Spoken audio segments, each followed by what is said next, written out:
Пытанне сучаснага азелянення тэрыторыі брэсцкай крэпасці яшчэ ў верасні падчас святкавання міленіуму узняў прэзідэнт краіны Александр Лукашенко. Акцэнт даручэння на добраўпарадкаванні плошчы цырыманіялаў. Далей быў аб'яўлены конкурс на лепшы праект, выбралі, узгаднілі і, да прыкладу, адных толькі руж ужо высадзілі 900 кустоў. З надыходам сапраўднай цеплыні змены будуць відавочнымі.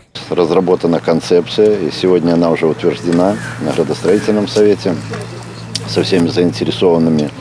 Проработан этот вопрос, это очень важно. Это и красиво, это и экология, чистый воздух. Вы видите, что Брестская крепость посещала, вот в прошлом году посетила больше 500 тысяч человек. Лагічны працяг азелянення комплексу падчас суботніка. У пасадцы Новай алеі Ліп кіраўнік вобласці Анатолій Ліс прыняў удзел разам з іншымі прадстаўнікамі ўлады. Тэрыторыя ўсходняга форта пакуль не самая папулярная для наведвальнікаў. Зараз у 160-гадовых умацаваннях праходзяць рэстаўрацыйныя работы пад будучы музей. Эти два форта, они своего рода ключик к тому, что наша Брестская крепость бастионного типа была превращена потом в фортовую. Аб гісторыі гераічнай абароны ўсходняга форта, у тым ліку майора Гаўрылава, будуць расказваць экспанаты 8 музейных залаў. Рэалізоўваецца праект за сродкі саюзнай дзяржавы. На данном объекте мы уже освоили в этом году более 30% за 2 месяца, можно сказать, февраль-март месяцы. Вот, работы строительные, реставрационные уже приближаются к завершению. Мы надеемся, что где-то буквально со следующей недели, максимум через 10 дней, мы приступим к работам по созданию экспозиции уже. У планах адкрыць экспазіцыю да Дня памяці і смутку 22 чэрвеня. А вось 75-й дзень перамогі вобласць сёлета адзначыць без размаху. Праводзіць традыцыйнае шэсце ў тысячных калонах небяспечна, падкрэсліў у размове з журналістамі Анатолій Ліс. Выказаўся і наконт іншых шэсцяў, звязаных з акумулятарным заводам iPower. Уже не работает, никаких выбросов нет.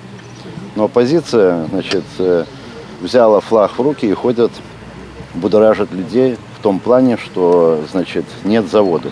Власть не видит. Позиция облисполкома, значит, как раз понятна и последовательна.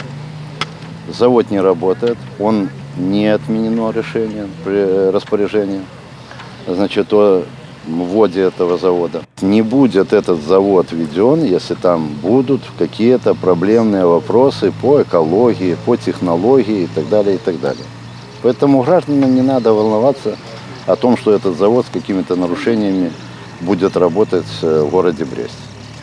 А я не исключаю, возможно, что он может быть и перепрофилирован. А ў Брэсце аднаўлялі падчас суботніка сквер па вуліцы Папаніна. Яго добраўпарадкавалі супрацоўнікі брэсцкага гарвыканкама. Кіраўнік горада Александр Рагачук праводзіць паралелі з гарадскім садам. Некалькі гадоў таму актыўныя работы пачыналіся і там. А зараз гэта адна з любімых кропак прыцягнення гараджан. Старшыня гарвыканкама ўпэўнены, што так будзе і зараз. З'явяцца пешаходныя алеі і, магчыма, капліца. Ідэі прапрацоўваюцца. Это будет зона отдыха, что это будет красивая, облагороженная территория, где люди должны отдыхать.